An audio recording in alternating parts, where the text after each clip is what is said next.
Hello, welcome to the show. Just going to wait here a minute while the video loads. It should be a good show. I reckon that everything's going to go well. I'm slightly worried that my dad might take photographs really loudly throughout it, and that the camera guy might shout at me while I'm eating a clove. But you know, can't stop the universe. Anyway.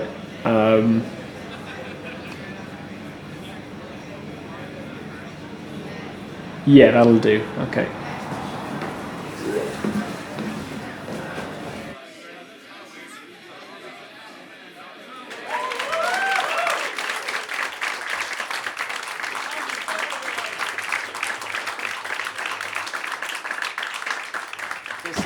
This is a song. I know there's been complaints in the past about me not pointing that out at the start.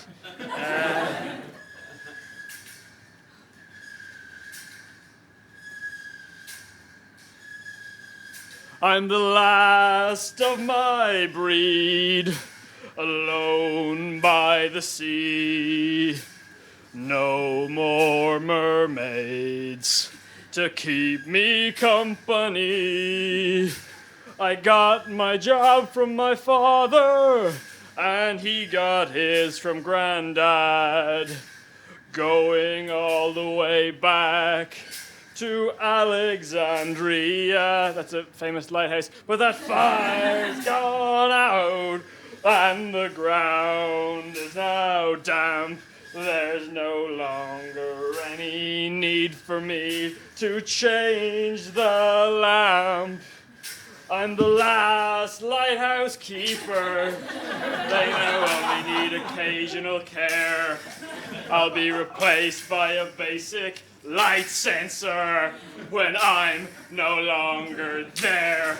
I've got a PhD in bulb wrangling. I can even use it to cook with. Most of the sailors like me. I've won awards for my shadow puppets. The light spins around and ignites the night sky like a giant owl with a glowing eye. Half the time illuminating fields and streets, annoying the farmer and his insomniac sheep, but then it flies out to sea, providing great service to any seafaring vessel with broken GPS. Oh, now that's gone, there's nothing left for me. Oh, damn the invention of the LED. I'm the last lighthouse keeper. And though I never learned to swim, I'm gonna climb to the top of my lighthouse and dive in.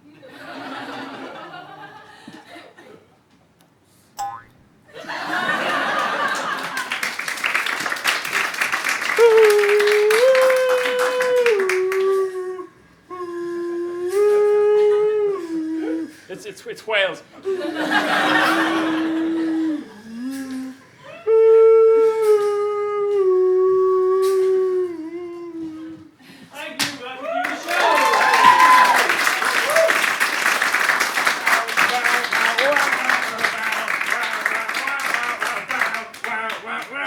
We can't afford music, so I'm doing the songs myself. Hey!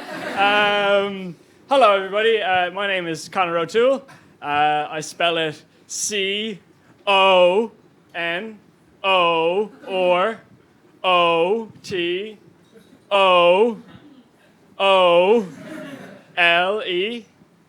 I've got 5 O's in my name out of 11 letters. My name is 45% O's.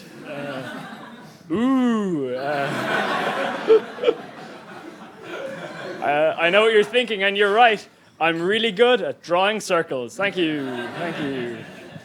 So I come from a place called Greenhills, and I have more street cred than you would imagine. We have a gang in Greenhills, the Greenhills gang. I was never actually in the gang. I did some admin for them for a while. Probably doesn't count. There's a local shop in Greenhills that has its own brand range of soft drinks. They're called Not for Individual Resale. They're like half the price, but they're kind of sticky. You know that way? Hello, how's things? I've been getting back into books recently. I don't mean to brag, but I've already read 3 books this year. Only 2 of them on audiobook. But I was in a bookshop the other day and I saw a book, unsurprisingly, and it was called 1,000 Books to Read Before You Die. But I checked the index and it wasn't mentioned, so I didn't buy it. I figured if it's that good, it's going to be on the list. I've been reading a lot about Native Americans recently, or as I like to call them, Americans. And I'm not sure if you guys know, on Dame Street there's a pizza place called Apache Pizza. And downstairs in Apache Pizza is one of the saddest things I think I've ever seen. There's a poster of a Native American chief. And on the poster it says, "They've killed our buffalo, they are taking our land, and now they expect us to live on their reservations." Right? And beside it is a sign that says, "Apache Pizza, 100% Irish owned." Yeah, I know. And like, what's worse is Apache Pizza don't even employ any Native American staff at all, right? The two guys who work there, any time I've been in, are 2 guys from India, which, if anything, shows an even greater lack of understanding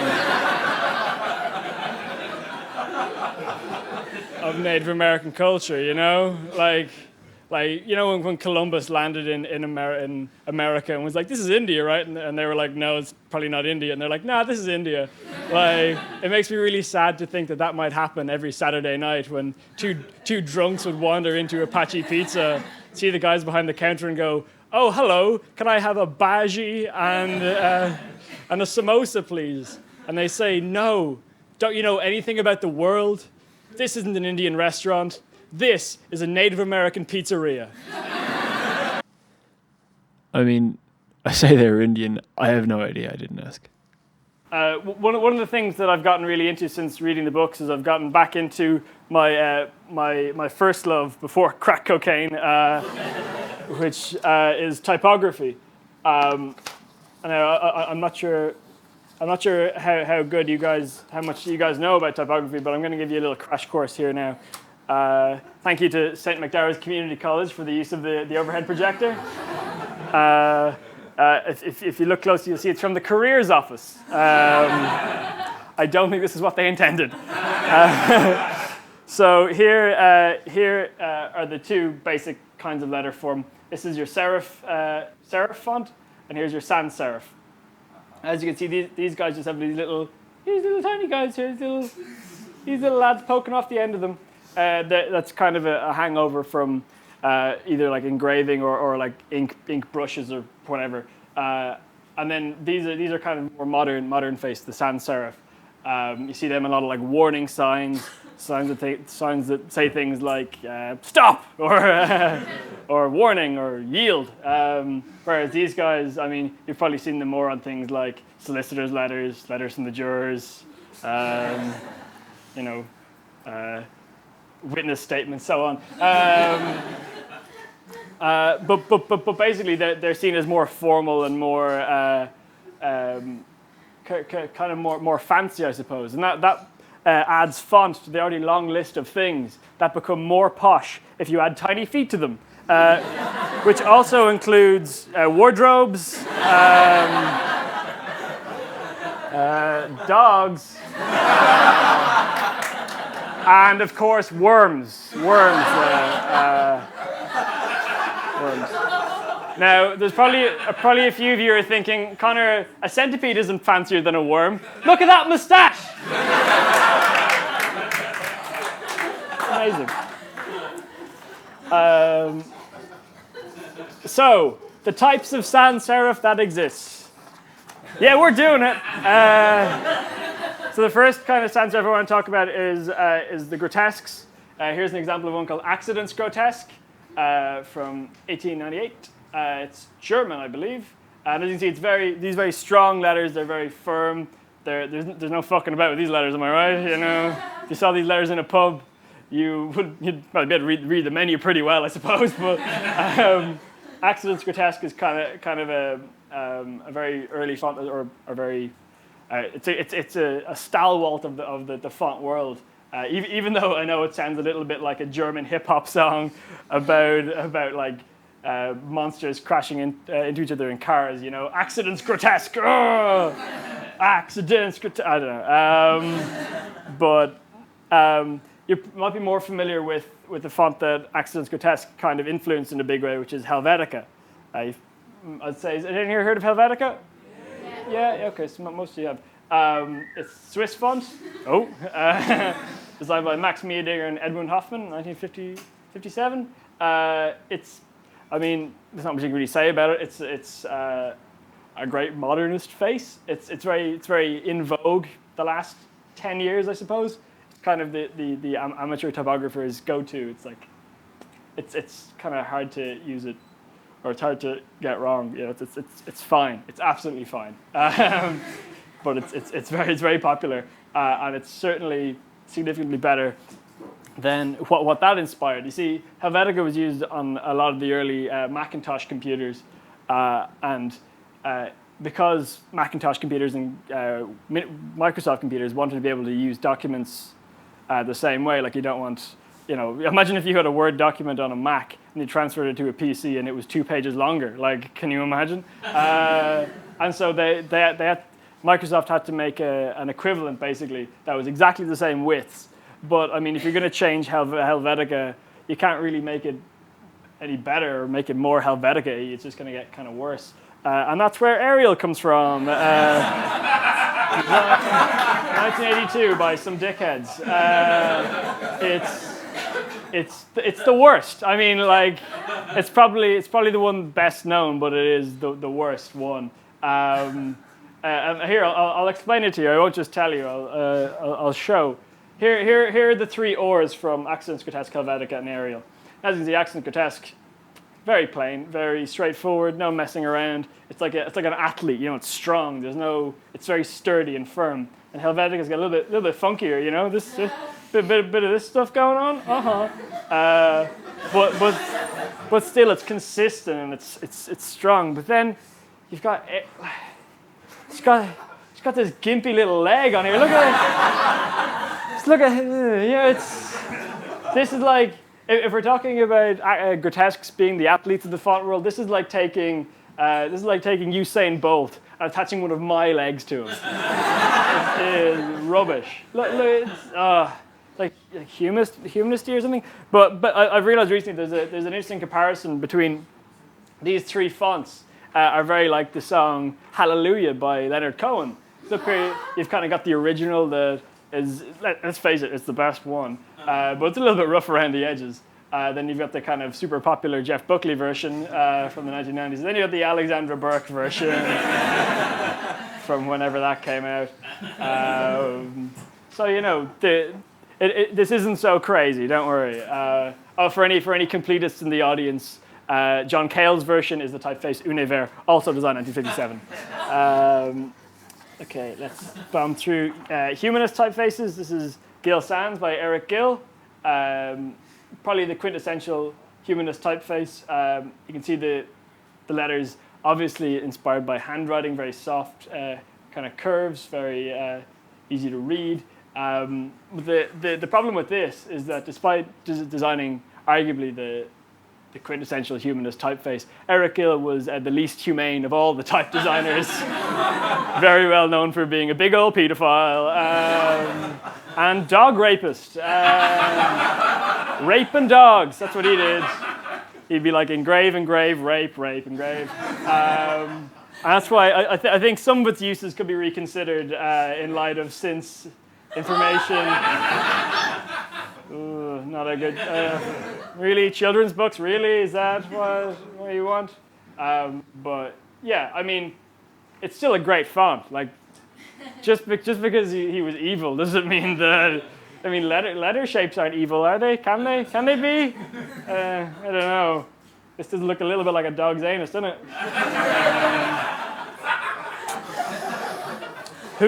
Who's to say? Who's to say? This is this is the last sans serif I'm going to talk about. This is a geometric type. This is Futura by Paul Renner, as you can see. I don't know why I'm reading you this slide. It's much bigger. And this is kind of the typeface of the dystopian future. And indie bands love this font. Look at this hilarious J. That's what when the robots take over, that's what all J's will look like. I think this is how children should be taught to write. I had a look at some of the books on how to teach children to write recently, and they're pretty shit. The letters are kind of ugly. Like you'd imagine with a circle and a straight line, you couldn't really go that wrong, but they manage it. And so, yeah, I've thought about it because I think that nowadays people don't really want to employ designers to do things. They kind of want to just do it themselves in Microsoft Word or whatever. And so I think it's important that we kind of teach the younger generation how to do all this stuff and the history of this so that they don't make a bags of it. We don't end up with a really ugly country in a few years' time. And so with that in mind, I've written a short story called, hang on, this is where it gets complicated, The Lowercase A That Went on an Adventure. There she is there.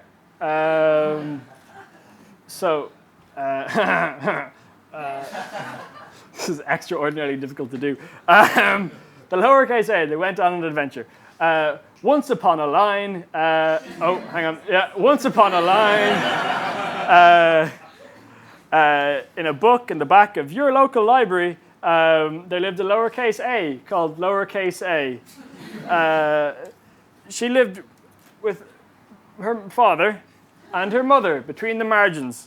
Her father was a no-nonsense sans serif who was always straight to the point, but loved her very much. Her mother had serifs, the prettiest she had ever seen. Because of her mixed parenthood, lowercase a was a slab serif, with her mother's delicate shape, but her father's more consistent line width.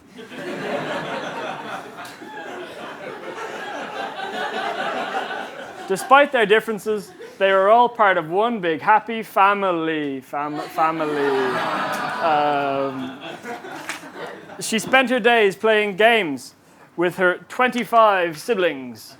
They would play word search, which was like hide and seek, or crossword, which was like charades. Sometimes she'd fight with her brothers and sisters and get out of line. And her father would turn her back into place. Get back in place. Get back in place. Okay. This is called kerning.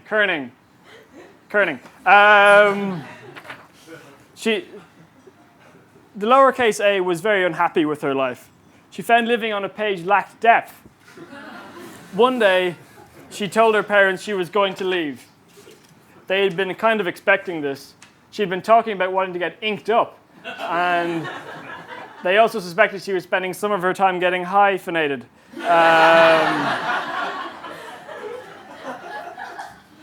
Okay, said her mother, you can leave if you want. But I must emphasize before you go, it's very cold outside. Put on a jacket. So the lowercase a headed on her way. It was cold, all right, and windy.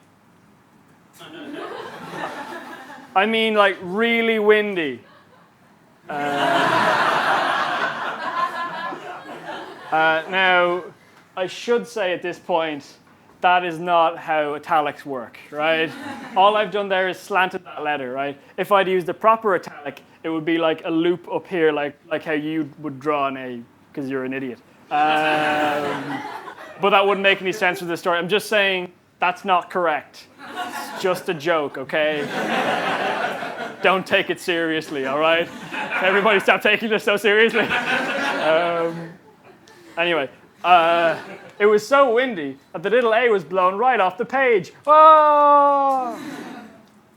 When she awoke, she was on another page, and a curious-looking letter was peering over her. Hello!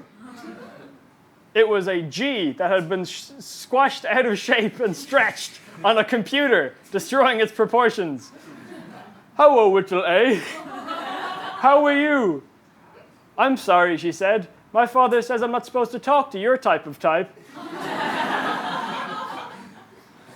Come on, the more the merrier. Lowercase a knew this wasn't true. Her mother always said, the less fonts, the merrier, with regards to type, and to keep it in the family, except not like Eric Gill, except not like him. Then they heard a terrifying sound. Ota, ga ga ga, bada bada. What's that sound, she said. Oh no, it's Comic Sans, run! Ah, no! Ah! The shitty letter chased her off the page, and she hid underneath an emergency exit sign, beneath the legs of a cool Helvetica M. You're safe here, said the M in an emotionally detached but ever so clear voice. But she knew she could only remain a placeholder text for so long. Soon she'd have to get home to her parents and tell them about the terrible typography she had seen. The next day, the G was walking down the street. A walk and roll high school. Ain't no thing but a G thing. Ha! Oh no! Ow, you jumped on my head. Ow, that really hurt. Hang on, my speech impediment is gone. Thank you so much. No problem. I used to be one of the F's in post office. I know all about stamping letters. Just then, a mysterious stranger appeared with an amazing mustache. Excuse me, I am looking for a... No! Oh no, it's F-U-C! The two letters fell off the page and landed onto a legal document where they continued to fight until a typographer came along and corrected it. Yay, typography! F-U-C, see you in hell, he repeated. Wow, thanks, Dad. You see, little A, some people take a wrong turn in life and need to be corrected, whereas others are just disgusting and should be exterminated. I understand. Just then, a little ball appeared. Whoop. Who are you, they said. I'm a full stop. I come at the end.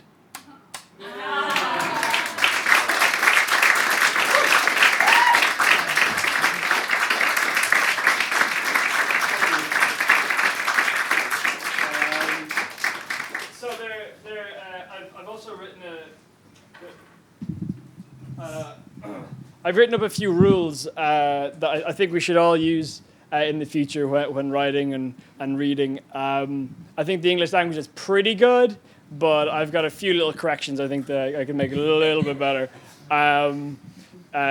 First of all, I realized this really interesting rule recently that you can all go and use in your everyday speech.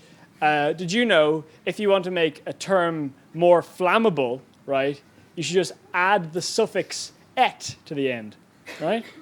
It works every time. I'll give you an example, like brick and briquette, you know, yeah?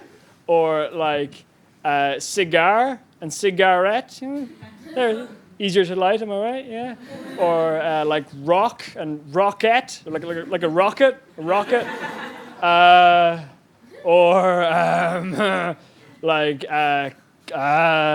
kitchen and kitchenette. Or like bag and baguette, or string quartet, or the political situation in Tib, and the joke finishes itself. So, as the crow flies. Is a pretty good phrase for conveying straight line distance to someone, right? Assuming that there's nothing shiny along that path. But as the crow flies actually becomes inaccurate once you go over 700 kilometers, because at that point the curvature of the Earth will come into play, right? And then after that point, you should only use the phrase "as the mole digs," right?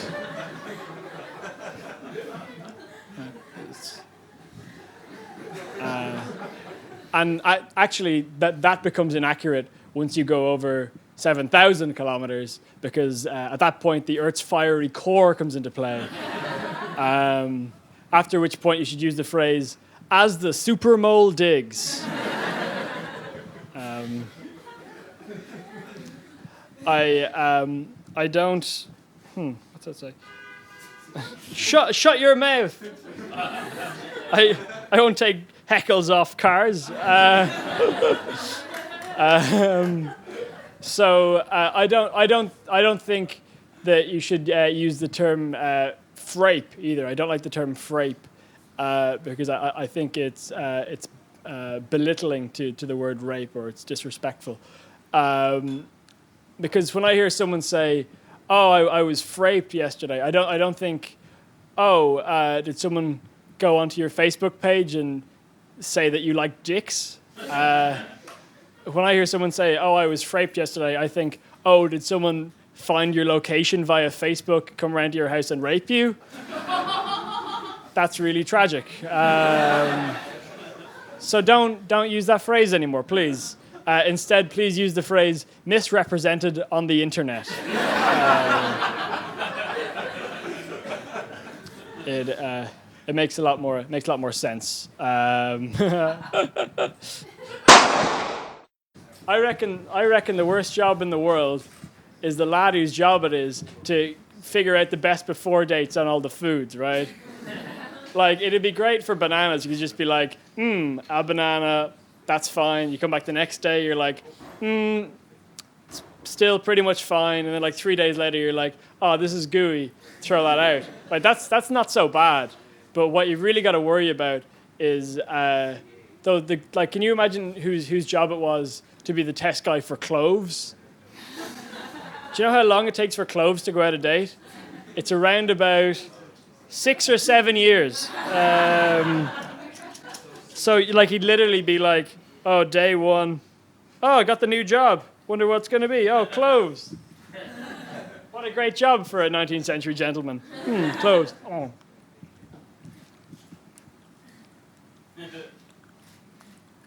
I think it's still fresh, yeah.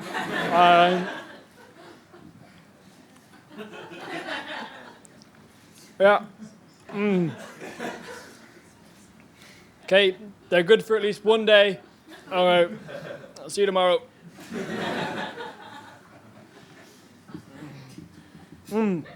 Cloves again, eh? Yeah. I remember these boys.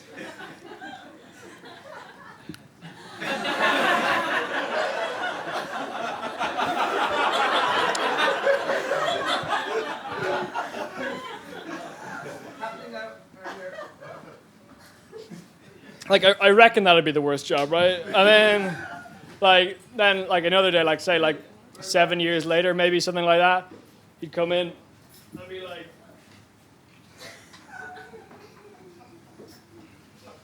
cloves, let's go with cloves.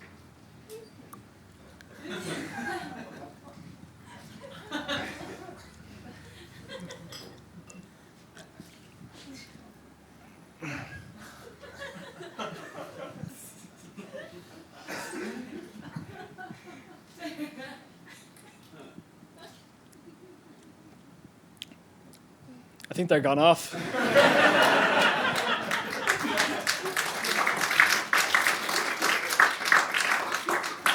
As you can see, this is the only packet of cloves I had in my house. Sacks of whole cloves. Back when the Made in Ireland logo was a thing. Remember that? Remember before we just imported all our cloves from Mexico? I should say, these cloves have apparently been out of date since June 2000. I couldn't tell. They taste more or less like every other set of cloves I've ever eaten in my life. At the Edinburgh Fringe in 2010, that routine was in the show, and I did it for 25 nights in a row. And I later found out that's half of a poisonous dose. So abortion, eh? Jesus, am I right? Now, right, I don't want to sound sexist or anything, right? But I think women are more attractive than men, right? It's just how I feel. It's great today that after 21 years we finally got some legislation around here. It passed today, right? I haven't really been following the news. I've been busy panicking. Did they have the vote yet today? They still haven't had the vote. That's really disappointing. If you're watching at home,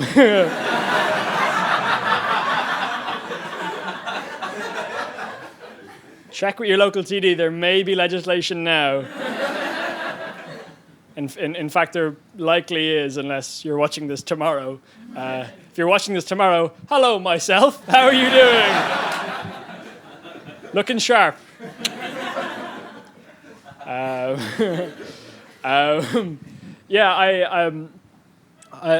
It's been really kind of crazy few months with all the pro-life organizations going kind of mental around the country, and the pro-choice people doing their best to try and go mental as well. But it's kind of got limited range for going mental, don't they? Like, oh, we think that you should just do whatever you like. We don't really mind.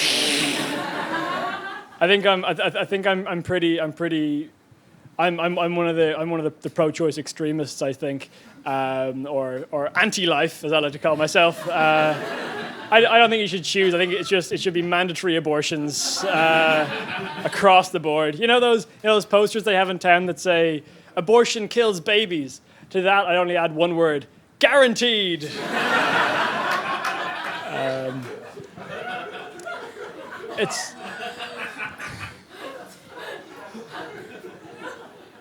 It's been a pretty crazy few months, though. Like, I'm not sure if you've been following it, but recently Ryanair came out as being really strongly pro-life. And in fact, Michael O'Leary himself in a press conference said, from the moment of conception, the fetus is another passenger, which is it's just despicable, really, isn't it? The amount of money that man makes off abortions every year. Really. Yeah, but I suppose it's partially a hangover from the Catholic years. I know, for instance, up until very recently, the church were saying that the only acceptable form of contraception was abstinence. But they're kind of not setting the best example there, because Mary, who's like the central female figure of the Catholic Church, she's the only woman in history for whom abstinence didn't work.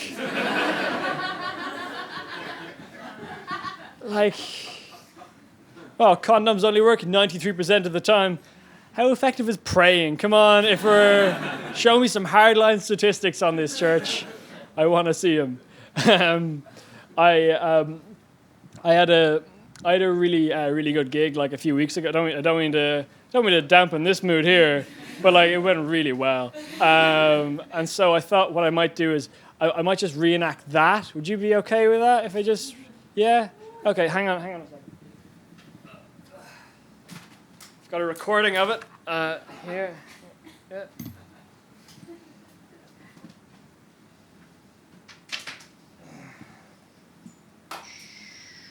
Okay. Comedy. Okay. And play.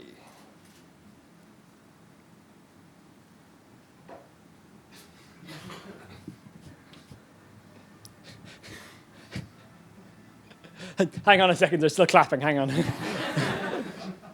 Hello, my name is Conor O'Toole. I went into a restaurant yesterday and I said to the waitress, "Can I have a glass of water?" She said, "Oh, would you like ice?" And I said, No. I'm thirsty now. I don't have time for melting, thank you very much. It was in a restaurant that's it's on a boat. I'm not sure if there's a boat in the River Liffey. Give me a chair. Are there any tourists in tonight? Anyone from overseas? Where are you from? Willkommen! I hope you enjoy your stay. But yeah, this boat restaurant was pretty good, but I wouldn't bother eating the food there because, what if you just finished your meal and the ship sank? You wouldn't be able to swim to safety for at least half an hour. It's scary. They did seafood. Obviously, I'm a big fan of salt and vinegar, and I reckon if you poured enough balsamic into the ocean, all seafood would become immediately delicious. I don't eat seafood though because I'm a vegetarian. Although I do eat eggs because I'm pro-choice, fight the power.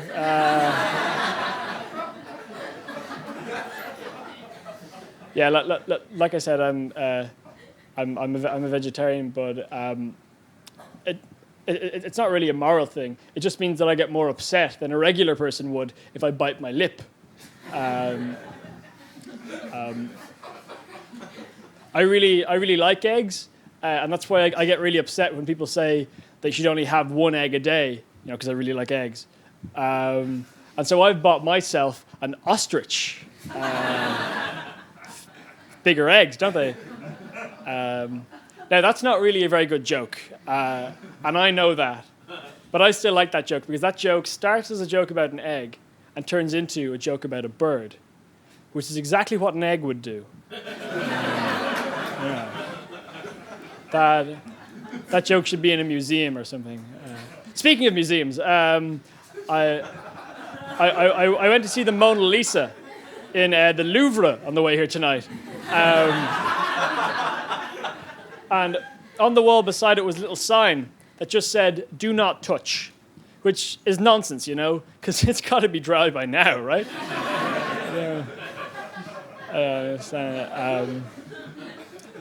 So, are you going out tonight? Yeah, me too. Nice. I like your shirt. What is it? The 1960s? Hang on, doesn't make any sense. Hang on. Skip forward a little bit. Skip forward. But of course, I live on the 13th floor of my house. If you count the stairs,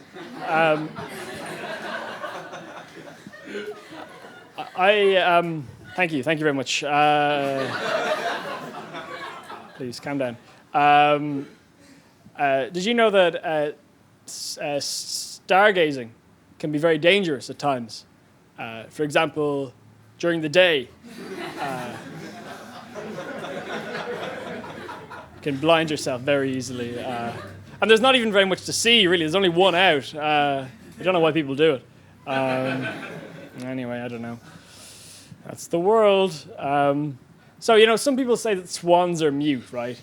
But what these people have obviously never considered is that maybe swans just don't want to talk to them, I mean, consider, if you will, two swans, right? These are my wings. Hey, see that guy over there? I heard he was spreading rumors about us. Oh, yeah? What do you say? He says we're mute. We should totally blank him. Yeah, here he comes.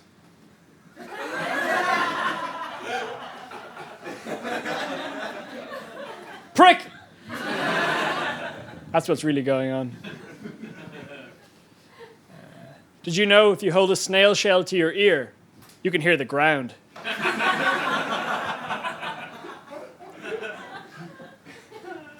That's true. What's your favorite animal? Snakes. Snakes. Did you know that snakes don't really shed their skin? They just get sunburnt really easily. That's true. They spend a lot of time in the desert, That's why they're so pissed off all the time. Anyway, you guys have been a lovely audience. I'd like to thank you from the bottom of my heart, but you wouldn't be able to hear that. I mean, like even if you hooked up my aorta to my vocal cords, it'd just be like, "Thank you for having me." Be blood everywhere. I'd probably pass out before I had to leave the stage. But so instead, let me thank you from the middle of my lungs. Thank you. Good night. That's not the end of the show. That's not. I mean, like, I'll go. It's like a Thursday. I can do loads of things. I'm gonna play you a song now, and then I'll leave you.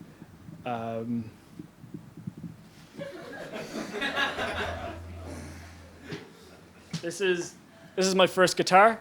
It's no longer a guitar, really. This is a bit redundant, really. I think probably the fragile sticker is a bit out of date. The Aer Lingus fragile sticker has fragile written in English, and then in French, fragile and fragile, because of course in French fragile means break this. So this is a song about layout. Hopefully it should give you enough grounding that you can go out into the world and make your own documents.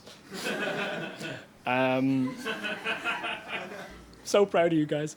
I should say in the first verse, I say the word leading, which is the space between two consecutive lines. It should actually be leading. I'd only ever seen it written down. I didn't know how to pronounce it when I wrote the song, and someone criticized me for it, but it won't rhyme if I don't say leading. So, sorry, the world.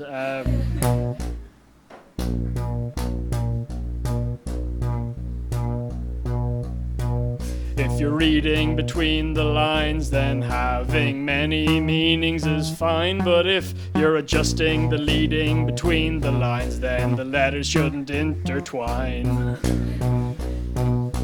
Trying to differentiate by changing color, case, or weight. You don't need to do loads of stuff. One small change is just enough. Oh yeah! Come on! Let's do it!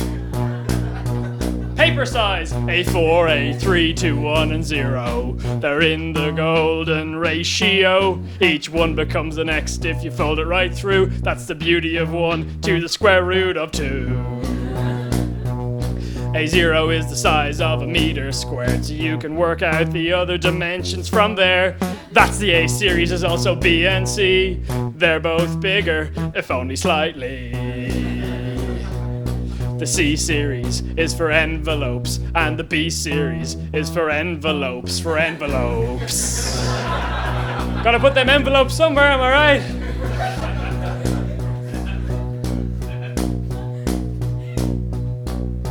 Do your capital Y and your capital A seem to stay too far away? Well, I've got some advice for you today. You gotta turn that A back into play. And if you don't know what size fonts to mix, well, just look back to the ancient Greeks. The Pythagorean scale works great. 12, 18, 30, 48. Yeah. All right. Get your hands in the air. Let's see them. Raise your hands. This is a robbery. Oh, yeah. No, I'm not joking. Put them up. Da-da-dum, da-da-dum, da-da-dum, da-da. 1, a 2, a 1, 2, 3. Align your hands to the left. Align your hands to the right. Align your hands to the left. And center. I'm joking. Don't center. Align your hands to the left. Align your hands to the right. Align your hands to the left. And justify.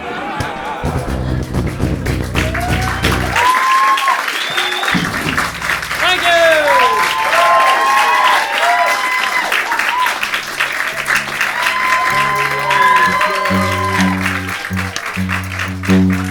You shot in a cornfield by someone you know, and oh, how the boys must have cried when they heard that Vincent Van Gogh faked his own suicide.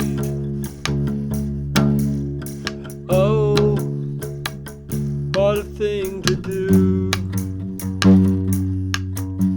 He didn't do anything else after that.